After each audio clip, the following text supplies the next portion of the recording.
আলাইকুম আমার প্রিয় ফেসবুক বন্ধুরা এবং বড় ভাইরা সবার কাছে আমি একটা অনুরোধ জানাবো এবং তারেক রহমান স্যারের কাছে বর্তমানে একটা রিকোয়েস্ট করব, সেটা হচ্ছে যে উনি যেন ইমিডিয়েটলি দেশে চলে আসেন।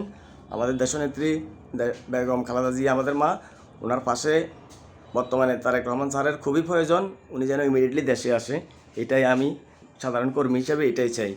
আর আমাদের দেশ এই বর্তমানে যারা উপদেষ্টা আছেন এবং কি সরকারে আছেন তাদের কাছে আহ্বান জানাবো, ওনারা যেন ইমিডিয়েটলি তারেক রহমান স্যারকে দেশে নিয়ে আসার জন্য যতগুলো প্রসেসিং দরকার, যতগুলো কাজ করা দরকার, ওনারা যেন সম্মানে এই কাজগুলো করে আমাদের তারেক রহমান স্যারকে দেশে আনার সুযোগ করে দেন।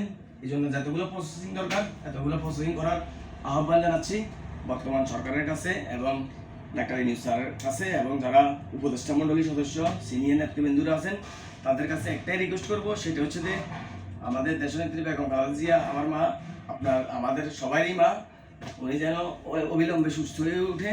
এই জন্য তারেক রহমান স্যারকে ওনার পাশে আমরা সাধারণ কর্মী হিসেবে দেখতে চাই।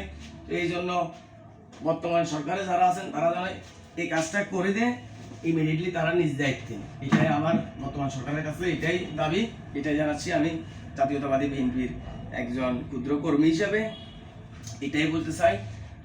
সর্বশেষ কথা হচ্ছে তারেক রহমান স্যারকে দেশে আসার আহ্বান জানাচ্ছি ইমিডিয়েটলি। আর সরকারের কাছে বলবো যে এতগুলো প্রসেসিং করার দরকার এতগুলো প্রসেসিং আপনারা নিজ দায়িত্বে করে এই কাজটা করেই সুযোগ করে দেন। আমাদের দেশ নায়ক তারেক রহমান স্যারকে দেশে আনার সসম্মানে আনার আহ্বান জানাচ্ছি বর্তমান সরকারের কাছে। আসসালামু আলাইকুম, ধন্যবাদ সবাইকে, থ্যাংক ইউ সো মাচ।